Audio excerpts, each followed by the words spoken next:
Saludos y bienvenidos y bienvenidas a Voto Experto, otro programa de la Fundación Periodismo Siglo XXI con el auspicio de la Fundación Puertorriqueña de las Humanidades y el National Endowment for the Humanities. En este Voto Experto, el último de esta serie de programas multimedia, vamos a trabajar otra vez el tema de la ciudadanía digital, pero desde el punto de vista del activismo político y la lectura crítica de medios. Y hay un esfuerzo que hablamos brevemente de él en el primer programa sobre lo que es la lectura crítica de medios con la profesora Eileen Estrada. Y tuvo que ver con una investigación que hiciera ella con otra profesora universitaria desde la Universidad del Sagrado Corazón sobre lectura crítica de medios y dónde estábamos en el 2018 a partir del tema puntual, urgente, que era la Junta de Control Fiscal. Y para terminar esta serie de programas multimedios en Voto Experto, queremos tocar ese tema puntualmente con la profesora, historiadora, investigadora social, Maritza Maimí. Bienvenida a Bonitas Radio. Saludos, muchas gracias por la invitación y saludos a las personas que nos ven y escuchan. Bueno, siempre digo bienvenidos a Bonitas Radio, estamos en Fundación Periodismo Siglo XXI, pero esto es Bonitas Radio. Claro. Este es nuestro medio de difusión.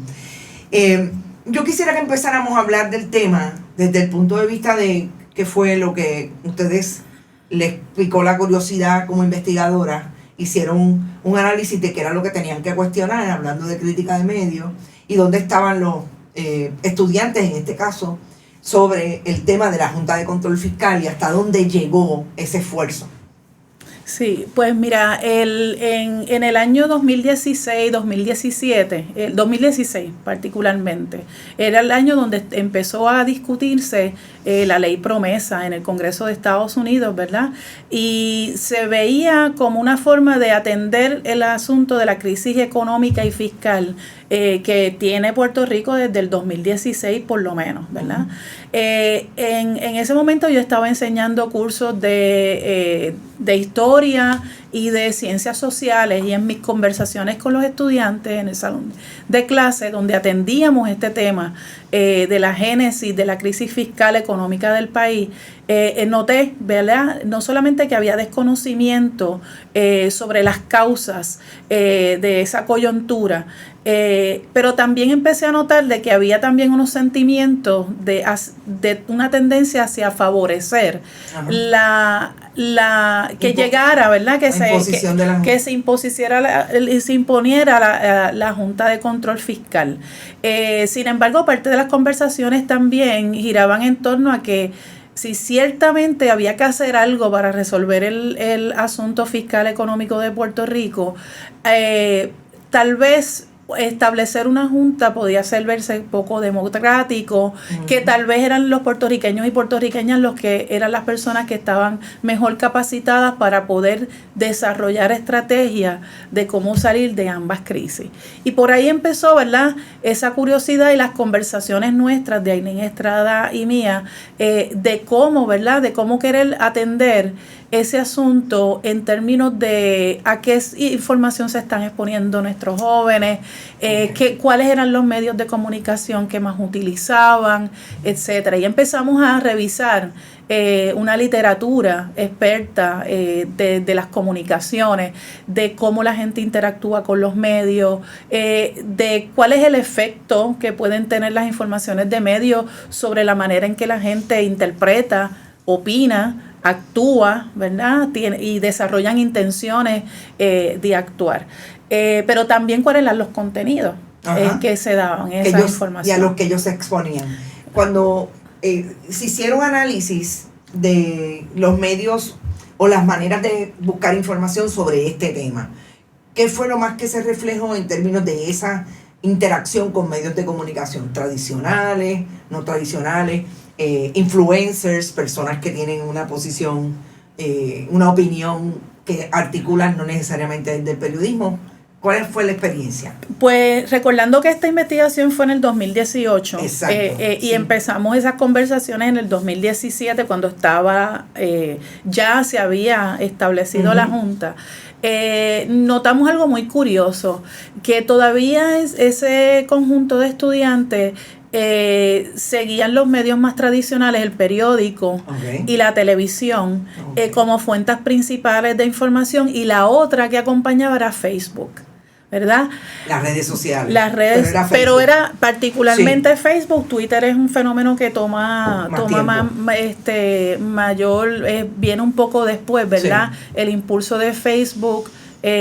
Todavía yo creo que en aquel momento no recuerdo si ya estaba Instagram o era una plataforma principalmente de fotografía, sí, para fotógrafos, etcétera. O sea, no tenían otros contenidos que no fuesen eso. Así que eso fue bien curioso, que nuestros estudiantes, los estudiantes que encuestamos, nos dijeron que principalmente se informaban sobre los asuntos de la Junta mediante periódicos, mediante la televisión, y en términos de a quién le adjudicaban mayor credibilidad con las informaciones a las que ellos se exponían. Otro dato curioso era que en primera fila estaban sus profesores y profesoras, y en segundo lugar sus amigos y amigas. Entonces, eso es bien interesante. También en otro plano ahí muy cercano, pues aparecían las familias, los padres, sí, los famosos porque tú vas a los padres de ellos.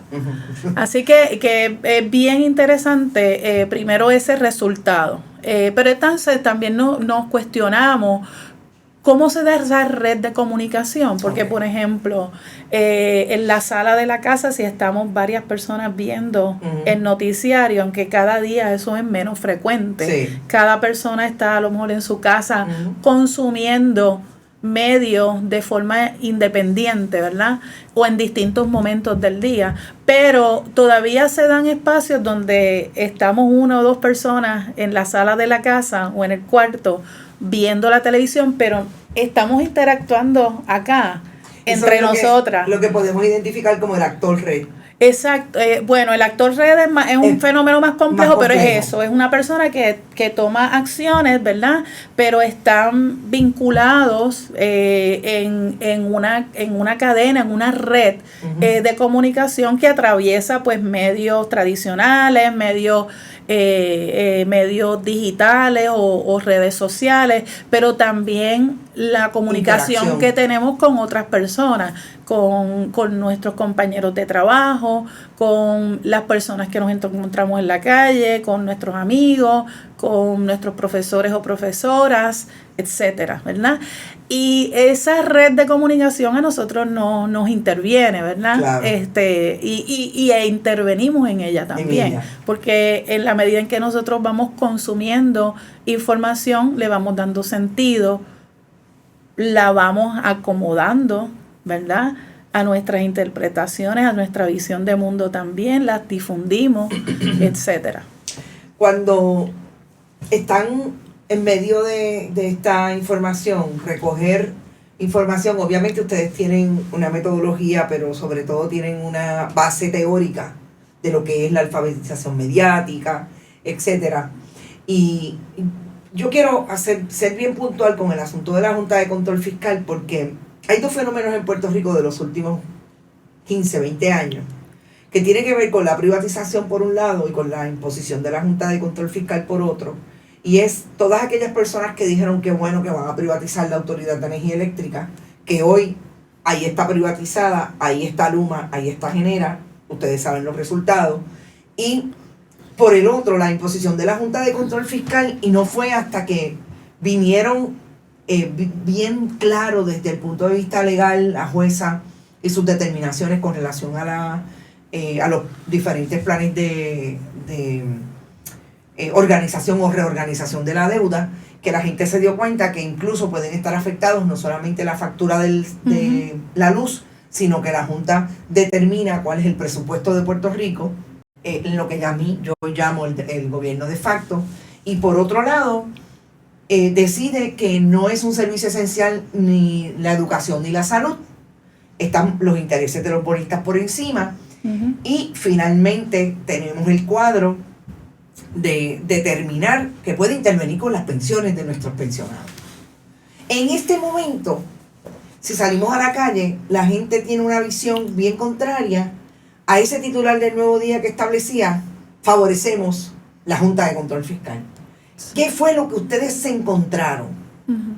en esta intervención de mensaje, esta acción red, para que este discurso cambiara de alguna manera o se diera en un momento dado tan favorecedor con relación a la Junta? Bueno, nosotras necesariamente no hicimos una investigación sobre cómo se movió la opinión pública en Puerto Rico con respecto a la Junta, pero sí fue una de las observaciones que nos provocó hacer estas indagaciones, ¿verdad? Por ejemplo, hay en junio, el 16 de junio del 2016, en los momentos donde se está discutiendo en el Senado de los Estados Unidos la ley promesa, todavía no se había sido aprobada, obviamente, por ese cuerpo, sale un titular en el Nuevo Día de que habían hecho una encuesta. Y en esa encuesta, más o menos, la mitad de las personas en Puerto Rico creían que había una inclinación hacia favorabilidad, uh-huh. Era un 52-53%, si mal no recuerdo. Rechazaban, ¿verdad?, esa imposición de la Junta uh-huh. De control fiscal. Sin embargo, también esa encuesta decían que la mayor parte de las personas, más de un 70%, no sabían absolutamente nada de lo que era o conocían muy poco sobre lo que era la ley promesa y lo que implicaría la ley promesa, que es muy interesante porque cuando una opina sobre algo, uno debería tener información, base para establecer opinión, para tomar esa posición. Y entonces eso fue una de las curiosidades, ¿verdad?, que nos dio, porque parecería una contradicción de que había una tendencia favorable hacia aceptar la imposición de la Junta de Control Fiscal o la aprobación de la ley promesa, y por otro lado no saber nada sobre eso. Y entonces, con un mes y medio aproximadamente, uh-huh. sale una encuesta el 18 de agosto del 2016, sale una encuesta donde ya ese porcentaje de favorabilidad a aceptar una Junta de Control Fiscal se había movido, ya estaba sobre el 60%. Un mes y medio después. Y entonces, esto no fue parte de la uh-huh. investigación que hicimos, pero... y esto lo asumo como una responsabilidad mía, la que voy a decir en Ajá. este momento, me parece que se manufacturó uh-huh. el consentimiento, ¿verdad?, de los puertorriqueños a través de las informaciones que se fueron divulgando en esos meses con respecto a la Junta de Control Fiscal. Y hay una inserción de voces llamadas expertas, claro. que empiezan a hacer opinión sobre cuán beneficioso podría ser el establecimiento de esa ley, la imposición de una Junta de Control Fiscal en Puerto Rico, y empieza a darse, ¿verdad?, esta comunicación, a trascender esta información de que la Junta iba a poner en cintura a los políticos, que le iba a poner responsabilidad fiscal, etcétera. Y yo creo que eso tuvo mucho que ver con cómo luego se fue moviendo esos números, que fueron creciendo también durante esos primeros meses de la Junta. Y como tú muy bien señalas, en la práctica, ¿verdad?, una vez la Junta empieza a tomar decisiones, uh-huh. Y cada vez esas decisiones son más impopulares. Y son más agresivas, intervienen más incluso con la presunta autonomía uh-huh. que tiene Puerto Rico, ¿verdad? Incluso al punto de derogar leyes que aprueba la Asamblea Legislativa, el gobernador firma. Se ha visto más el carácter, ¿verdad?, colonial, impositivo, poco democrático o sin democracia, ¿verdad? Que ha establecido esa ley a través de ese ente. De intervención del gobierno propio, al punto de que el propio Ricardo Rosselló Nevares, cuando era gobernador del país, lo estableció así, o sea que tenía que suplicarle hasta cierto punto a la Junta de Control Fiscal que dejara el intervencionismo con el gobierno propio. Eso nunca antes visto desde el punto de vista de un gobernador del Partido Nuevo Progresista. Bueno, y el otro asunto también es utilizar la existencia de la Junta para justificar que no se otorguen o no se amplíen ciertos derechos o no se restituyan ciertos derechos como los derechos laborales. Por ejemplo, ¿verdad? Pues también se ha utilizado como excusa para definitivamente ello. La Junta es buena cuando realmente el discurso político gubernamental partidista quiere establecer una justificación ante sus constituyentes. Yo creo que eso está súper claro. Pero volviendo a lo que significa esa lectura crítica, que nosotros lo hemos establecido a través de diferentes programas, y yo quisiera escuchar de alguna manera un comentario suyo sobre esta ciudadanía digital y esta manera, vamos ya mismo a entrar a los activismos, pero yo quiero antes de eso entrar en la responsabilidad que tiene cada uno de asumir una lectura crítica para poder estar mucho mejor informado y finalmente establecer o llegar a la conclusión de que va a emitir un voto experto, con todas las contradicciones o con todas las deficiencias que podamos tener, pero finalmente tratar de llegar allí a la línea de votación y a la caseta con más información sobre quiénes son los que van a representar el futuro del país en los próximos 4 años. Y es esa capacidad, pero sobre todo responsabilidad que tiene todo ciudadana en la democracia, independientemente seamos periodistas o no, de asumir esa lectura crítica. Cuando ustedes traen esta búsqueda y esta inquietud y este interrogatorio investigativo, termina y culmina en una interrogación de lo que son los medios y los contenidos. Los contenidos no son solamente ahora medios de comunicación como los conocíamos, son también contenidos que produce la misma gente a nivel de las redes sociales. ¿Cuán importante fue establecer ese cuestionamiento que incluso propende y que es importante para los periodistas, cuestionar críticamente esos contenidos? Sí, pues mira, uno de los hallazgos que tuvo la investigación que realizamos es precisamente que vimos que sí había una cierta correlación entre la información que estaban, si los estudiantes estaban más informados e informadas sobre ciertos asuntos, sí había una tendencia a ellos tomar acciones. Y esas acciones podían ser tan simples como hacer comentarios críticos sobre algún asunto en alguna red, compartir acciones digitales, hacer acciones digitales, ¿verdad? Hasta podían recorrer desde eso, lo más simple, y que está llamado en la literatura como slacktivismo, ¿verdad? ¿Eso es lo que podemos considerar como los tipos de activismo? Eso es parte de esos llamados tipos de activismo, ¿verdad? Está el slacktivismo, que es la persona que hace solo por internet, ¿verdad? Y lo hace por cuenta propia para apoyar una causa.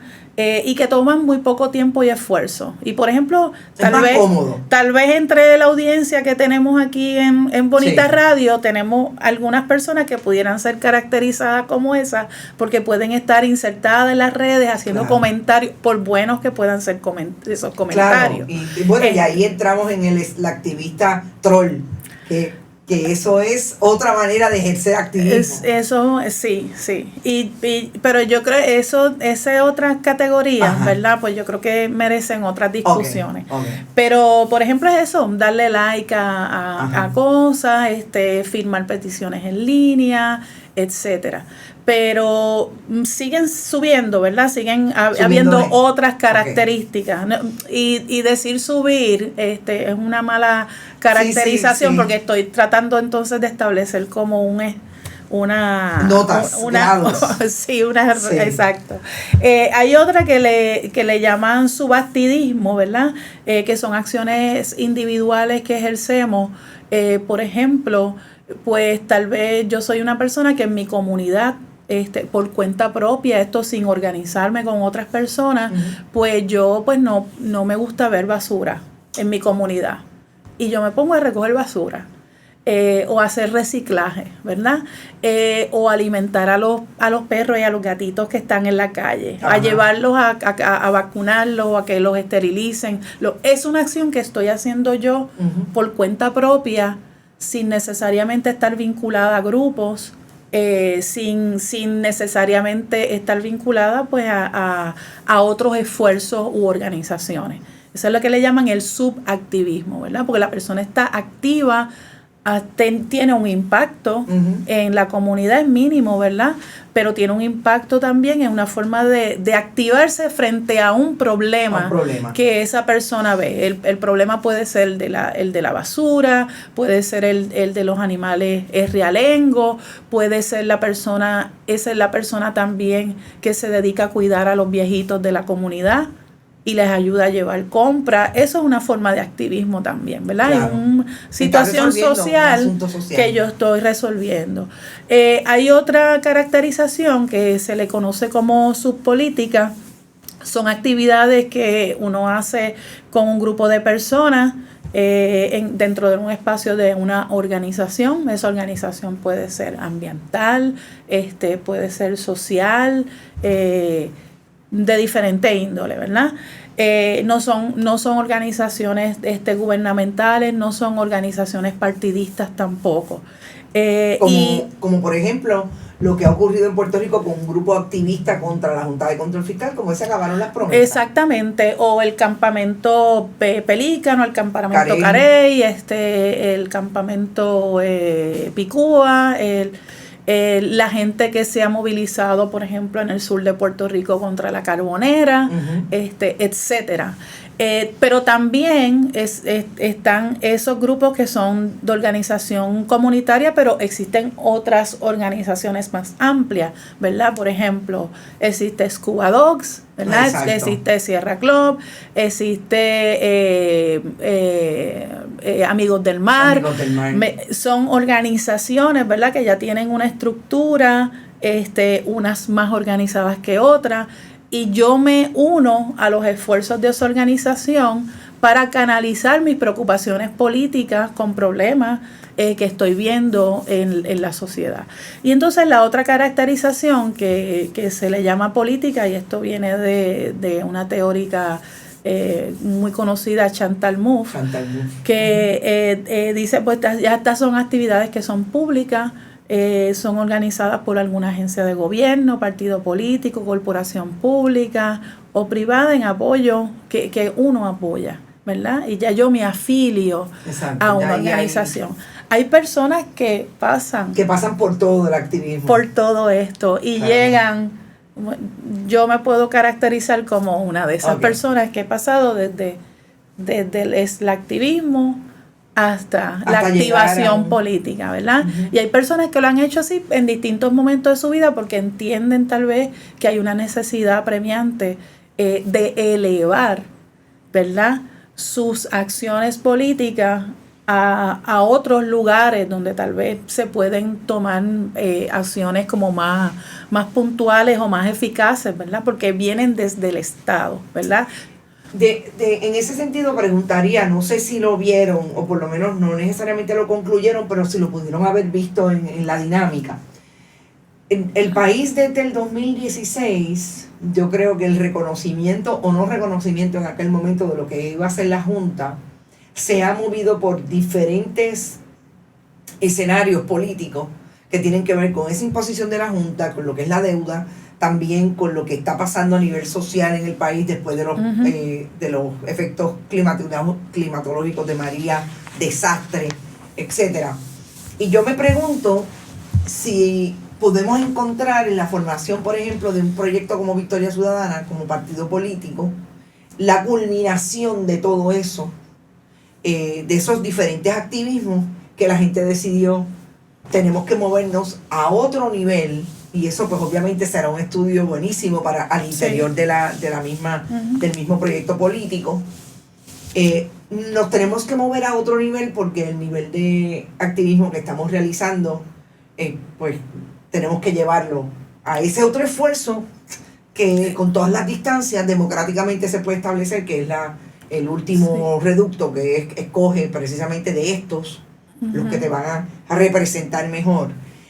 Lo pienso porque es demasiada casualidad que la teoría está tan bien explicada desde el punto de vista de todos los teóricos y tengamos una realidad que en Puerto Rico podemos decir, caramba, esto sería bien bueno con los profesores universitarios ahora mismo y los maestros de profesores de cualquier nivel, verlo con sus estudiantes, porque el nivel de activismo en el país, yo creo que no es casualidad en el 2019 que sacaron gobernador. Sí, yo creo que, hablando sobre la colectividad que estás mencionando, yo creo que ahí pueden haber distintas razones por las cuales personas se hayan allegado y hayan querido formar parte de esa colectividad. Personas que vinieron de partidos políticos, claro, eso también es una realidad. Personas que han sido activistas, personas que han estado en la sociedad civil haciendo distintos tipos de trabajo que nunca estuvieron en espacios político partidista. O sea, yo creo que ahí puede haber de todo. Y yo creo que es un buen ejercicio de investigación poder encuestar entre las personas que siguen a esa colectividad, a ver cómo fue que trascendieron, que llegaron de este espacio a este otro, o siempre se concibieron como una persona activa políticamente hablando. Yo creo que eso es un ejercicio bueno de investigación. Con respecto, por ejemplo, a las movilizaciones que se dieron en el 2019 en Puerto Rico, hay muchas personas que se hacen hoy la pregunta, bueno, es que hoy están ocurriendo cosas que son igual o peores de lo que ocurrió en esa coyuntura del verano del 2019, y no hay esas movilizaciones que ocurrieron entonces. Por eso es que es importante tener los contextos claros, y no hay varitas mágicas o recetas que permitan entender por qué las personas se mueven en un momento y otra no. Pero sí, la literatura establece que para que exista agencia tienen que haber 3 elementos. 1, el conocimiento, ¿verdad? El otro es el poder y la otra es la oportunidad. La oportunidad. Que haya una oportunidad para ejercer esa agencia, ¿verdad? Entonces, en el 2019 se dieron esas 3 condiciones. Hubo un conocimiento que es bien rápido. Un conocimiento, ¿verdad? Que la gente adquirió sobre lo que estaba ocurriendo, pero yo creo que sobre todo, ¿verdad? Yo soy historiadora, sobre todo me parece que es la coyuntura de la precariedad, de la indolencia que colectivamente vivimos de parte del Estado tras los embates de María y de Irma, ¿verdad? Y cómo nuestra vida se vio precarizada, cómo vimos que mientras estuvimos meses largos sin luz, sin agua, en otros sectores, haciendo de tripas corazones para trabajar y cuidar a la gente que estábamos cuidando, ¿verdad? Y se nos moría gente alrededor, había gente que estaba haciendo negocio. Exacto. Sí, bueno, ese es el capitalismo del desastre. En lugares de privilegio. Entonces yo creo que todo eso se conjuró, ¿verdad? Pero que te quería decir algo, que a pesar de esas caracterizaciones, ¿verdad? De las formas de activismo, no quiere decir que una persona pasa por todas ellas. Yo me puedo quedar toda la vida en alguna. Puedo en algunos momentos moverme de una forma de activismo y dejar otra a otro. Es exacto. Y en Puerto Rico lo que hemos estado viendo en las últimos, hay que ver qué pasa en los comicios electorales de este año, pero hemos visto una tendencia también al abstencionismo electoral. Y entonces porque pues, eso también es otro fenómeno a estudiarse, que es lo que está provocando que la gente deje de creer en los aparatos. De desesperanza puntual y cada vez mayor, hasta dónde, y yo vuelvo a la lectura crítica de los medios, hasta dónde la propia información que se produce, que podamos estar interrogando todo el tiempo. Yo siempre digo que si nosotros los periodistas nos cansamos de las malas noticias, yo no me quiero imaginar las audiencias, de cómo les es estresante, le crea un nivel de desesperanza, que hay veces que hay que hacer un poco así y trasladarlo a otros esfuerzos para tratar de ver de qué manera podemos seguir subsistiendo y sobrevivimos al embate. Si eso es una realidad, precisamente el cuestionamiento a los medios es hasta qué punto, y digo medios, pero son productos de contenido y todo aquello que nos traiga la posibilidad de saber quién es un candidato de una manera u otra. Información para llegar a la elección. Hasta qué punto en ese cuestionamiento también hay que incluir quién nos habla y por qué nos habla. Exacto. Sí, y eso es parte de lo que es la recepción crítica de los medios, ¿no? El ver por qué esta persona me está dando esta información en este momento, ¿verdad? ¿Cuál es el contexto de esa información? ¿Cuáles son las fuentes de esa información? Y esa pregunta no solamente hacérsela nosotros y nosotras que estamos desde el lado de acá, de las audiencias, pero también ustedes que están del lado allá de hacer la información, porque hablábamos en otro momento, ¿verdad? De cómo no solamente se producen noticias falsas o informaciones falsas o informaciones que corrompen la información, desde los medios, ¿verdad? O de los distintos espacios de difusión de información, pero también desde el Estado. Y el Estado decide qué comunica, en qué momento comunica y cómo comunica. Y eso es parte, porque un periodista, por ejemplo, que nunca ha tenido una fuente de X agencia de gobierno, de momento un día recibe una llamada de teléfono y le dice, yo necesito darte una información. Claro, y hacia dónde, es una bandera roja en todos lados. Y hacia dónde va esa información, ¿verdad? Y a lo mejor una persona que es un whistleblower, ¿verdad? Es una persona que quiere dar alerta sobre una situación que es problemática. Ya eso entra dentro del juicio, el análisis crítico que haga ese periodista. Pero son preguntas que se tienen que hacer también, ¿verdad? Y de igual manera, las personas que estamos en la audiencia también indagar sobre cuál es la procedencia de esa información. Cuando ustedes entran en contacto con esta información, ¿qué fue para usted lo más llamativo desde el punto de vista de esa interrogación inicial, que era cuestionarle a esos estudiantes desde dónde estaban emitiendo una opinión? ¿La desinformación, por un lado, o la incapacidad en aquel momento? 6 años más tarde, Puerto Rico está en otro nivel en términos de la ciudadanía digital. Bueno, nosotras no le hicimos preguntas directamente sobre contenidos a los estudiantes que encuestamos, pero sí creamos unos índices que iban buscando 5 elementos. Un elemento, el conocimiento que los estudiantes tenían sobre la Junta de Control Fiscal. Y eso no era porque esa precisamente encuesta del Nuevo Día tiene una información que habla sobre el nivel de conocimiento que tiene la gente, pero no esa pregunta se formula desde la percepción que tiene la persona sobre cuánto sabe o no de la Junta. No es un índice de conocimiento. Y nosotras creamos un índice de conocimiento estableciendo como una especie de quiz, ¿verdad? Unas preguntas de asuntos puntuales, factuales. Esas vendrían siendo las preguntas de investigación. Y no las preguntas de investigación. Nosotras construimos una serie de preguntas para medir, ¿verdad? Como hace el profesor en el salón de clase, yo hago un examen para medir cuál es el nivel de conocimiento que tienen mis estudiantes sobre X contenido, ¿verdad?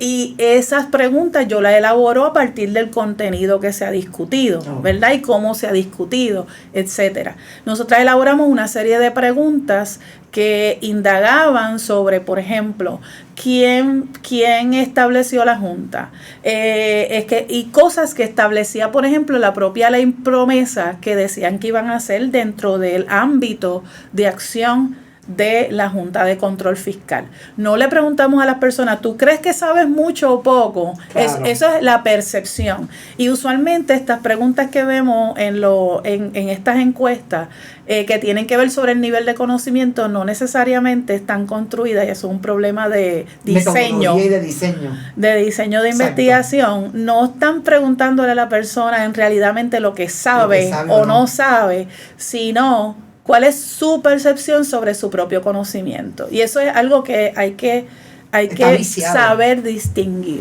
Pero exacto. Nosotras creamos un índice de conocimiento, ¿verdad? Con una serie de preguntas y le dimos un valor, ¿verdad? Si tiene tantas preguntas correctas, pues quiere decir que tiene un conocimiento alto, un conocimiento, bueno, que establecimos 5 categorías, ¿verdad?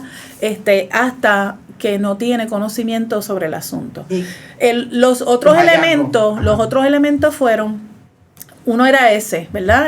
Cuánto conocimiento tienen nuestros estudiantes sobre la ley promesa y la Junta de Control Fiscal. La otra es la percepción. Okay. La percepción es cómo yo interpreto la información que recibo mediante los sentidos, ¿verdad? Por ejemplo, aquí tenemos una mesa, ¿verdad? Pues que yo percibo de esto, los sentidos sobre esta mesa. Bueno, es una mesa que es redonda, que es negra, que es dura, etcétera, ¿verdad? Yo percibo con mis sentidos, con mis ojos, con mi nariz, con mi tacto, etcétera. Yo tengo una información de esa realidad y la interpreto. Y lo otro es la opinión, que muchas veces lo confunde con la percepción. La percepción es la información que yo recibo mediante los sentidos y la interpretación que hago sobre eso, si esta mesa es dura o es buena o es funcional. Y otra cosa es la opinión que puedo tener, que si es bonita, que si es fea, es la opinión. Nosotras medimos conocimiento, percepción, opinión, acciones y las se me olvidó la quinta, las intenciones que podían tenerlo con esa información. Y entonces, a partir de eso, entonces que fuimos dando estas catalogaciones. Y la opinión es, yo quiero detenerme un poquito sobre la opinión, porque yo creo que si cualitativamente hay algo que se ha ido transformando en esta era digital, es precisamente el privilegio sobre la opinión. Y lo estamos viendo en nuestros medios continuamente. Claro. Ya los noticieros dan pocas noticias. No producen información. Y se han convertido en espacios de divulgación de opiniones. Y lo estamos viendo todos los días en la radio, por ejemplo, muy particularmente. Antes, hace 15, 20 años atrás, ponía una estación de radio y estaban dando noticias. Hoy una pone en radio, no sé si es en la mañana, al mediodía, en la tarde, en la noche, lo que estamos escuchando constantemente son opiniones, son opiniones de personas. Y ahí es que viene entonces la creación ¿verdad? de estos sesgos, claro. y bueno, y también las opiniones que entonces empiezan a adoptar personas sobre los distintos asuntos. Que están dirigidos a eso. O sea, realmente lo que deberíamos estar interrogando es hasta qué punto esos medios de comunicación han privilegiado la opinión, que siempre parten, y usted me corrige, en términos de la política electoral de los partidos tradicionales. Y una voz allá afuera en algún momento para tratar de contrarrestar o establecer que hay balance. Pero los que están todos los días, de lunes a viernes, y lo otro, están haciendo talking points de partidos políticos. Y no solamente es el vínculo que puedan tener esas personas o no con partidos políticos, sino también el vínculo que esas personas puedan tener con negocios que hacen, con entidades de gobierno, que pueden ser contratistas, que puedan ser asesores de agencias de gobierno o de personas que están tomando decisiones en el país también. Y eso es parte de la interrogación que tenemos que hacer como consumidores y consumidoras de productos mediáticos, ¿verdad? De informaciones. Claro. O sea, ¿quién es esta persona? ¿Cuál es su trasfondo? ¿Cuál es su relación con ¿por qué esta persona yo la tengo que escuchar en la mañana en la radio, por la noche en la televisión y por la tarde otra vez en otro medio? ¿Por qué estas personas se han convertido en voces expertas? ¿Quién decide que esta persona es una voz experta sobre este asunto? De hecho, lo curioso es que a veces muchas de esas voces que escuchamos se han constituido como personas expertas en todo. Bueno, pero esos son los abogados. Los abogados son expertos en todo, según Exacto. ellos y ella. Bueno, porque es que, volvemos, del 99% son abogados. Sí. Y creo que todas estas abogadas o dos abogadas, todos los demás, además de que privilegia el género masculino, son abogados y abogadas. O sea, estudian todas las clases de derecho en la universidad y ya son expertos en todo. Incluidos los neonatales, etcétera, etcétera. Uh-huh.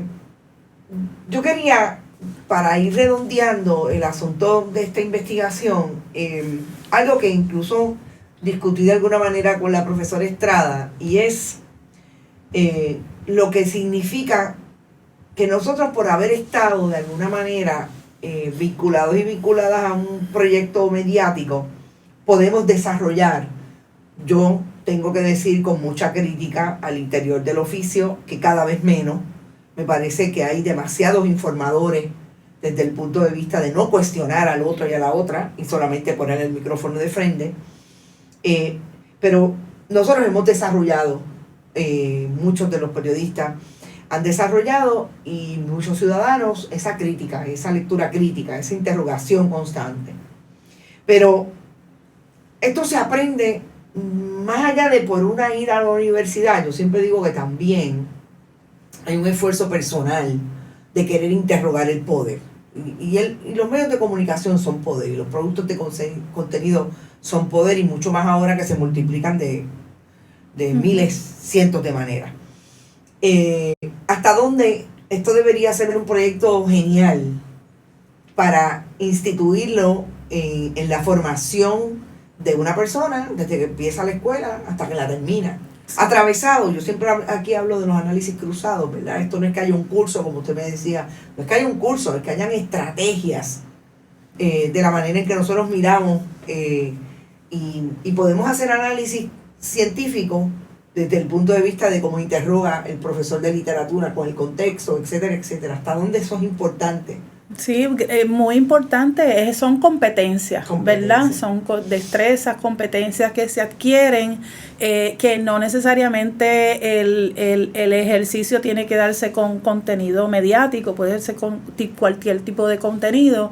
Hay países como en los países, en Finlandia, en Suecia, en Noruega, que en sus currículos de enseñanza, es que ellos enseñan de una forma distinta también, porque no enseñan por materia.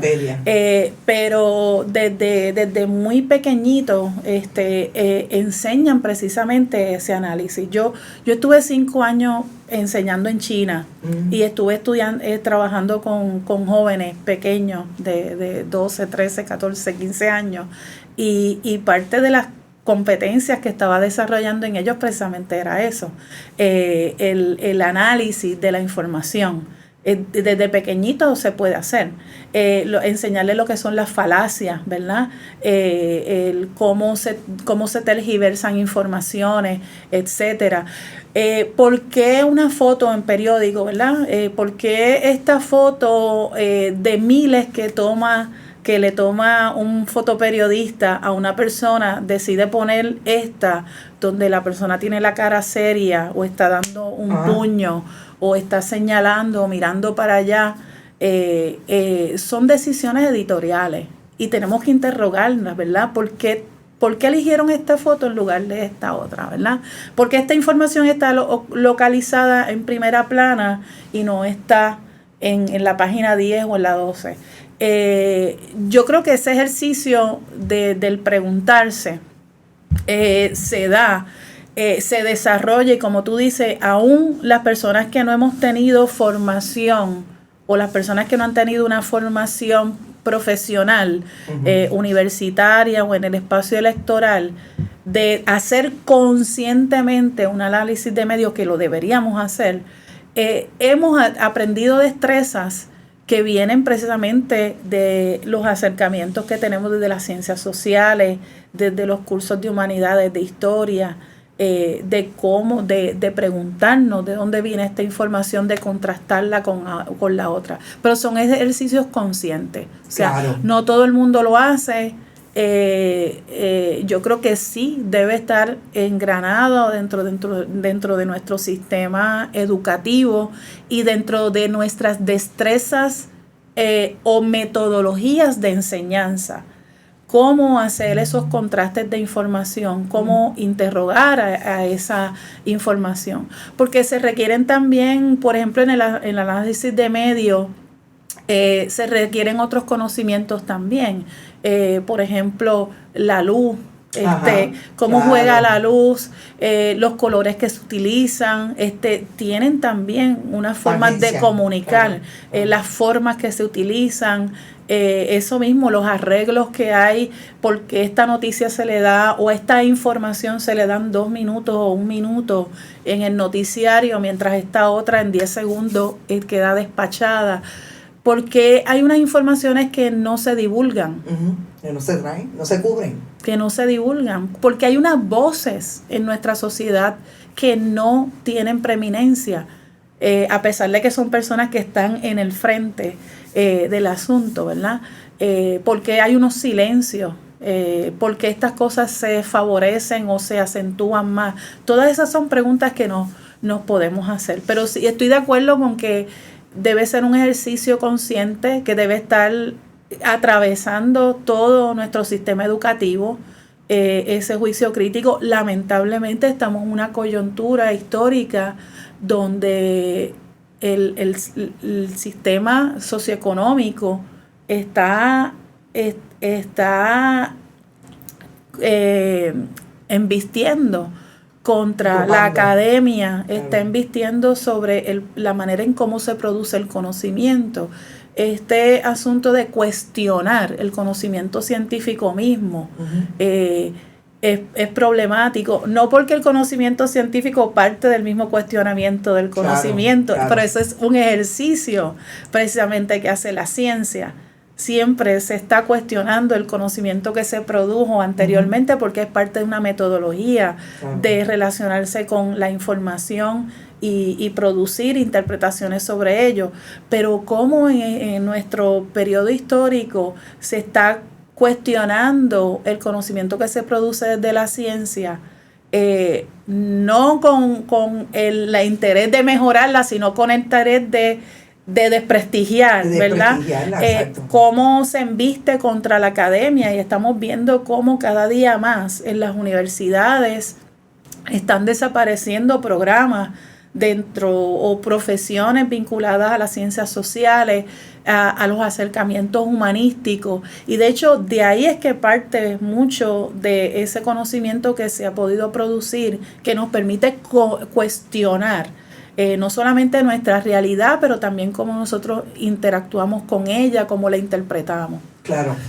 Yo creo que lo que es fascinante definitivamente es tener espacios donde lo podamos discutir, que podamos tener estas conversaciones, que incluso sé que cuando este programa salga van a cuestionar, porque los internautas de Bonita Radio son bien preguntones y preguntonas, y eso es lo mejor que tiene este proyecto, que podemos interactuar con ellos y tener discusiones incluso en la misma conversación, estando consumiendo los programas, y en un momento en que el país tiene, y yo solamente voy a hablar y le pregunto si está de acuerdo o no está de acuerdo, que uno de los proyectos más invisibilizados recientemente son los discursos cuestionando las comunidades, lo que está pasando en las costas del país.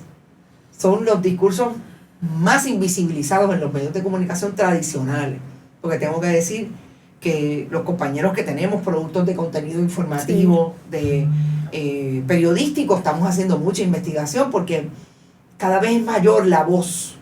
Rincón, Sol y Playa, Aguadilla Pier, la intervención de la Policía de Puerto Rico en los diferentes espacios de la zona marítimo terrestre, bien de dominio público. Está Arecibo, está Río Grande, algunos Luquillo, han tenido varias harina de jobos, o sea, esto está a través de toda la isla. Ahora mismo Ramona en el barrio Borinquen, sector Playa India de Aguadilla.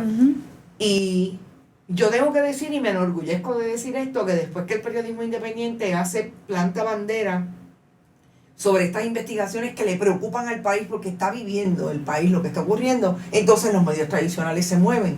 Siempre he dicho, y lo voy a decir una vez más, qué bueno que estamos estableciendo la pauta. Eso es lo que quiere todo medio de comunicación. Establecer la pauta, y tienes que seguir a este o a esta porque hay algo que está pasando en el país. Volvemos, hay un activismo que está colocado en el país mismo que si los medios de comunicación no lo reproducen, pues estaríamos falseando la realidad, ¿verdad? Aquí esto no es el mensaje del gobernador, y esto es una interpretación mía de la realidad versus la no realidad y lo que está viviendo el país. Así es que me parece interesantísimo. Yo creo que debe haber más investigaciones relacionadas. Yo creo que suficientes temas hay para empezar a interrogar nuevamente si la gente tiene conocimiento de o no tiene. Y hay algo más, porque han salido esfuerzos también. Tu esfuerzo pues parte de una persona periodista entrenada como periodista, que estuvo también en medios convencionales, vamos a llamarle de esa manera, por mucho tiempo, y que decidiste embarcarte en un proyecto independiente. Pero hay muchas otras personas que lo están haciendo, que no necesariamente tienen entrenamiento, que no necesariamente parten tal vez de una mirada ética de la información. También tenemos que tener mucho cuidado con cómo consumimos esas informaciones, no porque el hecho de que sea una persona que está haciendo una denuncia, que puede tener mucha legitimidad, pero también tenemos que interrogar desde dónde parte esa persona, cuál es el proyecto, cuál es el efecto que puede tener esta información. Esta información está sostenida sobre una información que es verificable. Exacto. La puedo verificar. O sea, ese ejercicio que estamos exigiendo que tengamos con los medios convencionales, lo tenemos que tener también con todo. Y algo decía la doctora Estrada en la entrevista, que ella no favorecía la censura de los medios. Yo también estoy en ese campo. Yo creo que aporta más a una mirada democrática mientras más diversidad de voces existan. Lo que sí tenemos que estar claros y claras es cómo nos vamos a acercar a esa información, cómo nos vamos a exponer a ella. Porque el otro fenómeno que ocurre es que la gente se ha ido poniendo en pequeñas burbujas, ¿verdad? Sí. Eso le llaman el ciberbalcanismo. El ciberbalcanismo, ¿verdad? Wow. Es que balcanización quiere decir que las personas se segregan en distintos grupos. Eso tiene esa noción tiene una trayectoria histórica de principios del siglo XX, ¿verdad? De cómo el Imperio Otomano se fragmentó en distintas tribus, ¿verdad? En distintos grupos culturales. Y lo que vemos hoy es que hay una fragmentación en la medida en que siguen emergiendo nuevos medios o nuevas formas de acceder a la información. También la gente se va vinculando con aquellas que se siente que son más afines de ellas, ¿verdad? Con las que refuerzan mi visión de mundo, con las que confirman mis propios sesgos de conocimiento. Entonces me retiro, ¿verdad? Cada vez. Y ese fenómeno pues le han llamado los especialistas como ciberbalcanización. Y yo estoy aquí, entonces yo solamente escucho a la gente que me habla a mí, no me converso con los otros, y lo que debemos es abrirnos precisamente a aunque no nos guste esa información, Sí, claro, a veces nos cierto. duele mucho, ¿verdad? Porque yo soy una de que a veces hay información que no la puedo manejar Yo sí me gritan por mucho, sanidad, sí. por la sanidad emocional. Exacto. Pero lo que debemos fomentar es que sí existan diversidad. Lo que debemos promover como consumidores y consumidoras de medios es precisamente el evaluar esa información, el sopesarla, en confirmarla, en buscar también a quien yo le voy a dar credibilidad, ¿verdad? Y tengo que tener unos criterios para información hacerlo. para poder cuestionarla. Exactamente, pero eso es lo que más ¿verdad? Que favorecemos, que haya más voces, porque no todo el mundo puede estar en todos los lugares a la vez tampoco. Definitivo. Pero también exponernos a más voces. Y hay estudios, por ejemplo, en Estados Unidos que han establecido una paradoja también, o sea que mientras más información la gente consume, más desinformadas están. Porque precisamente por este fenómeno de ciberbalcanización. Claro. Si yo solamente estoy escuchando la gente que me habla a mí todo el tiempo, que me habla a mí, que me da la información, un cierto tipo de información, yo estoy desconociendo todo lo que está por otro lado. Estoy desconociendo también otras miradas, otras interpretaciones a esos mismos problemas o a otros problemas, porque aquí no se mencionan esos otros asuntos, como tú estabas mencionando ahorita, de cómo hay unos fenómenos de movilización, de activismo alrededor del país, que hay gente que no se entera de ellos jamás. Si no es porque consumen otras formas de comunicación. Le agradezco mucho que hayas participado en el programa. Hacía tiempo que no teníamos una buena conversación. Nos juntó Voto Experto. Este es el último programa multimedia de Voto Experto. Lo próximo que van a consumir son 9 podcasts que básicamente también van a traer información de hasta dónde o cómo debemos llevar en unas cápsulas mucho más reducidas, cómo debemos llevar este proyecto de crítica de medios, de alfabetización mediática importante para poder cuestionar no solamente los medios de comunicación como los conocemos, más tradicionales, todo tipo de producto de contenido que intente llevarle información sobre eso que usted debe saber a la hora de salir a emitir el derecho al voto, el alegado derecho más importante del proyecto democrático. Nosotros nos vamos, recuerden, pueden consumir todos estos proyectos, estos programas a través de Bonitas Radio, todas las plataformas de YouTube, Instagram, siempre tenemos información a través de todas las plataformas, incluida Facebook. Y gracias a la Fundación Periodismo Siglo XXI, a la Fundación Puertorriqueña de las Humanidades y al National Endowment for the Humanities por esta manera de desarrollar un proyecto y auspiciarlo para que le llegue a todas las audiencias. Gracias por estar y nos vemos en la próxima.